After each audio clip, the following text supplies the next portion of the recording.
Assalamualaikum warahmatullahi wabarakatuh. Saya Mahbub Ahwani, mahasiswa aktif dari Universitas Bina Bangsa semester 6 jurusan Ilmu Komputer dengan NIM 14012220090. Di sini saya akan membuat ringkasan materi pada pertemuan ketiga dengan judul jaringan LAN dan PPT yang sudah dibuat oleh dosen pengampu saya yaitu Bapak Rudianto Eskom MTI. Ya, langsung saja kita masuk ke pembahasan pertama. Apa itu jaringan LAN? Eh, Jaringan LAN adalah local area network yang dimana jaringan komputer ini menghubungkan perangkat dalam area geografis terbatas. Umumnya, eh, jaringan ini mencakup satu gedung atau kampus. Selanjutnya ada karakteristik dalam jaringan LAN. Dengan kecepatan tinggi, area terbatas, kepemilikan pribadi, dan biaya pemeliharaan yang relatif rendah, dan latensi yang menjadi keunggulan utama dalam jaringan ini. Dalam perbedaannya, eh, Metropolitan Area Network yang mencakup kota dan WAN yang mencakup area lebih luas seperti negara LAN lebih cepat dan lebih terkontrol. Selanjutnya masuk ke dalam sejarah singkat jaringan LAN.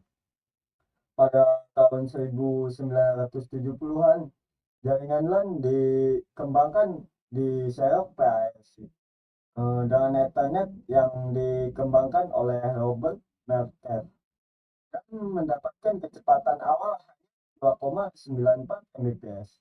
Selanjutnya masuk ke dalam tahun 1980-an, yang dimana dilakukan standarisasi IEEE 802 dengan token ring IBM muncul sebagai alternatif dan PCLAN mulai populer di dunia bisnis.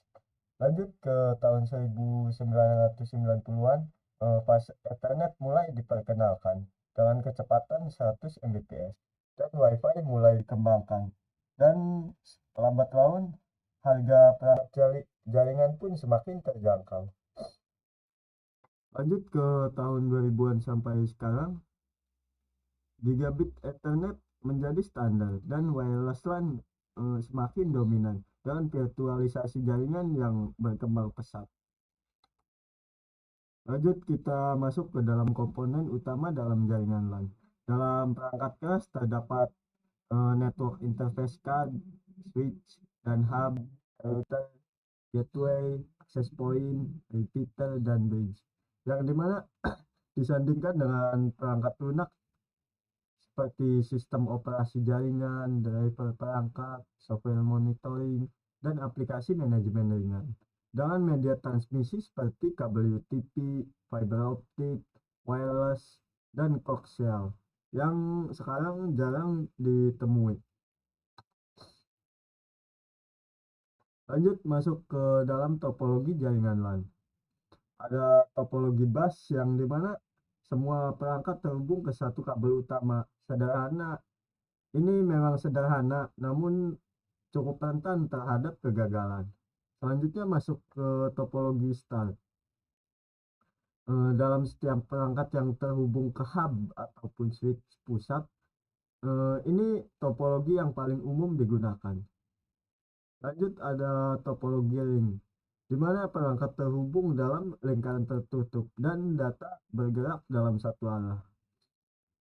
Lanjut ke topologi tree, yang dimana topologi ini hierarkis dengan menggabungkan beberapa topologi jaringan star dan sangat ideal untuk organisasi besar.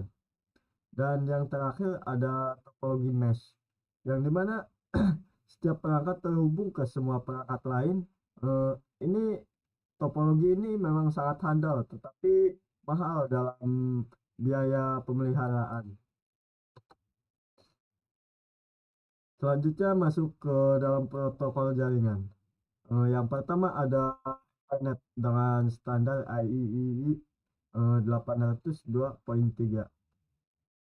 Ini adalah protokol paling populer menggunakan CSMA atau CD untuk mengatasi tabrakan data atau collision dengan kecepatan yang bervariasi dari 10 Mbps hingga 400 Gbps. Selanjutnya ada Wi-Fi dengan standar IEEE 802.11. Ini adalah protokol jaringan standar untuk nirkabel, yang dimana variannya banyak seperti 802.11, entah itu A, B, G, N, EC atau EX, dengan kecepatan dan jangkauan yang berbeda.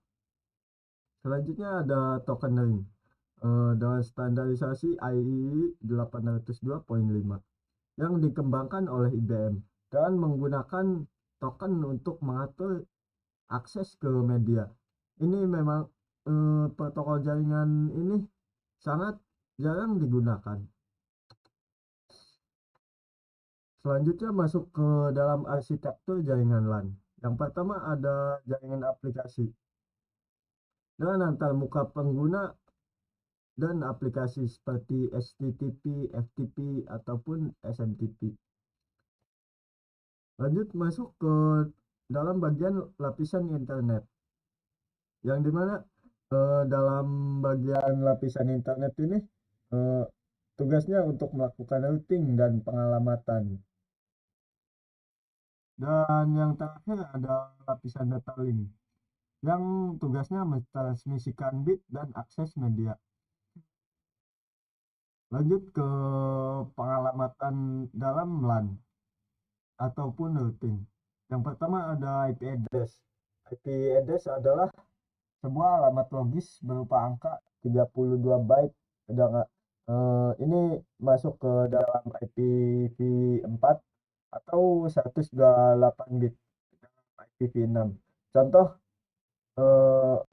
dengan IPv4 itu seperti 192.168.1.1 dan dibagi menjadi IP public ataupun private. Selanjutnya ada subnet mask yang menentukan bagian network dan host dari IP. Contoh umum yang sering kita temui ialah 255.255.255.0/24 yang menandakan /24 ini sebagai 24 bit untuk network. Yang terakhir ada gateway dan DNS. Gateway adalah pintu keluar jaringan lokal dan DNS adalah penerjemah nama domain ke IP address. Lanjut ke konfigurasi dasar. Yang pertama ada perencanaan jaringan. Dalam perencanaan jaringan ini menentukan jumlah host, skema pengalamatan, dan topologi yang digunakan, dan menyiapkan perangkat apa saja yang akan diperlukan. Lanjut ke pemasangan perangkat. Dalam pemasangan perangkat ini, kita akan mulai memasangkan kabel, switch, dan perangkat lainnya yang diperlukan, dengan menghubungkan semua komputer ke switch dengan kabel UTP. Lanjut ada konfigurasi IP. Di sini mengatur IP address pada setiap perangkat, bisa melalui DHCP dan IP address otomatis atau manual di pengaturan jaringan. Lanjut ke pengujian konektivitas. Gunakan ping untuk menguji koneksi dan traceroute untuk melihat jalur paket data. Selanjutnya masuk ke dalam keamanan jaringan. Ancaman umum yang sering ditemui ini contohnya seperti malware dan virus. Contoh malware dan virus itu bisa ditargetkan dengan lokal jaringan LAN juga. Dan man in the middle. Man in the middle ini adalah sebuah pihak ketiga yang bisa menyadap komunikasi antara dua arah dan poisoning serta akses fisik tidak sah. Lanjut ke dalam perlindungan dasar. Dalam perlindungan dasar di jaringan LAN kita bisa menggunakan firewall hardware dan software dan antivirus yang selalu diupdate, filter MAC address, dan pemantauan jaringan. Lanjut, kita bisa menggunakan keamanan jaringan LAN dengan enkripsi data dengan menggunakan protokol HTTPS dan VPN untuk koneksi remote, enkripsi wireless WPA3, dan file sharing yang terenkripsi. Selanjutnya masuk ke manajemen akses. Eh, Dalam manajemen akses ini kita bisa menggunakan autentikasi multifaktor untuk menambah keamanan jaringan dalam lokal area network yang kita gunakan. Manajemen password, pembatasan hak akses, dan log aktivitas user. Lanjut ke manajemen jaringan LAN. Dalam manajemen jaringan LAN kita penting untuk memonitoring jaringan dengan melakukan pemantauan bandwidth, penggunaan sumber daya, dan konektivitas. Dalam software untuk memonitor jaringan ini kita bisa menggunakan PRTG, Nagios, dan Wireshark. Lanjut ke manajemen jaringan dengan melakukan troubleshooting. Dengan melakukan pendekatan sistematis untuk mendiagnosis masalah. Di sini kita bisa mulai dari lapisan fisik hingga aplikasi. Lanjut ke backup dan pemulihan dengan melakukan pencadangan konfigurasi perangkat, rencana pemulihan bencana, dan dokumentasi jaringan. Lanjut ke pembaruan dan patch.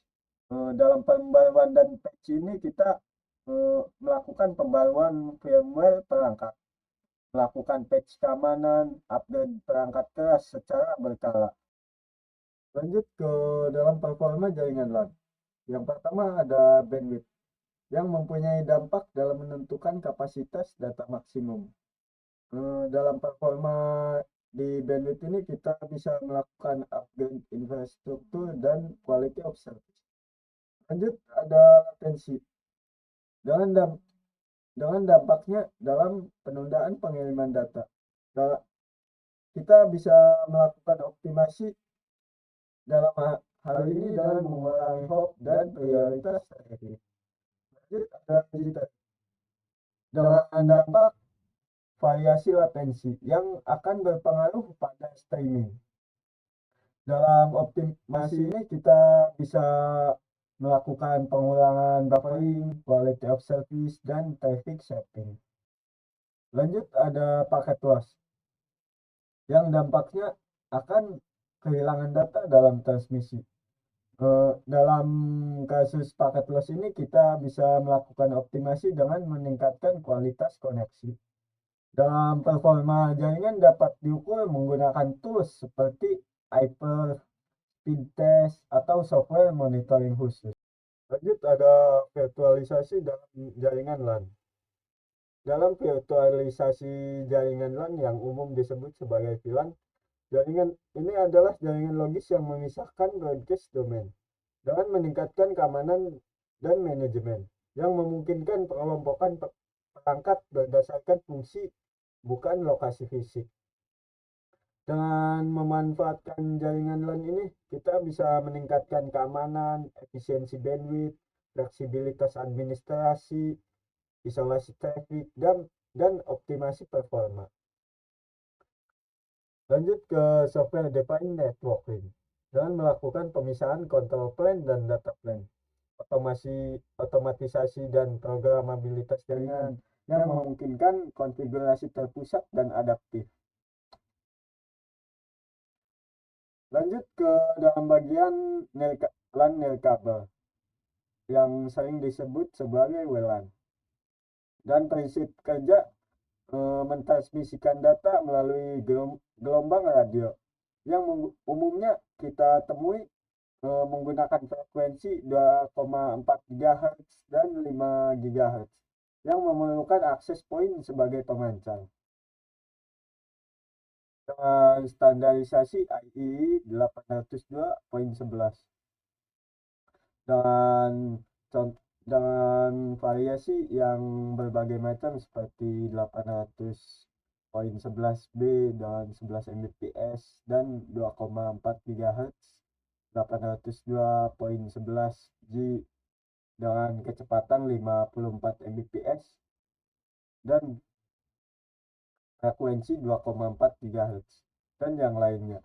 Dan dalam keamanan jaringan LAN ini kita bisa menggunakan WFP, WFP atau WFP 2, WPA3, serta MAC dan Hidden SSID yang melakukan cakupan dan interferensi dengan jangkauan yang dibatasi oleh dinding dan benda padat, interferensi dari perangkat elektronik lain, dan menggunakan channel yang tepat. Lanjut ke dalam studi kasus implementasi jaringan LAN di perusahaan. Yang pertama, kita perlu menganalisis terlebih dahulu apa saja kebutuhan yang dibutuhkan perusahaan, mengidentifikasi jumlah pengguna, tipe aplikasi, dan traffic, dengan mempertimbangkan pertumbuhan di masa depan. Lanjut, kita ke desain jaringan dengan memilih topologi dan membuat skema dalam pengalamatan IP dan merencanakan segmentasi, serta menentukan lokasi strategis untuk perangkat. Lanjut ke dalam tahap pemilihan perangkat dengan menyesuaikan spesifikasi dan kebutuhan yang dibutuhkan di perusahaan dengan mempertimbangkan skalabilitas, keandalan, dan dukungan vendor. Lanjut ke dalam tahap akhir di bagian implementasi dan pengujian dengan memasangkan dan mengkonfigurasikan semua perangkat, uji konektivitas dan keamanan, dan yang terpenting adalah semua konfigurasi yang digunakan itu didokumentasikan. Lanjut ke dalam tren terkini di teknologi LAN. Dengan menggunakan Power over Internet atau sering dipanggil PoE 90 watt yang menggunakan daya listrik melalui kabel Ethernet. Dalam teknologi ini mendukung perangkat seperti kamera IP, access point, dan telepon IP. Lanjut ke dalam teknologi Ethernet kecepatan tinggi. Dengan standar 10 GBE yang makin terjangkau untuk lingkungan enterprise yang mendukung aplikasi data intensif. Lanjut ada cloud management LAN. Dengan pengelolaan jaringan berbasis cloud yang memudahkan administrasi jarak jauh dan mendukung bisnis dengan multiple site.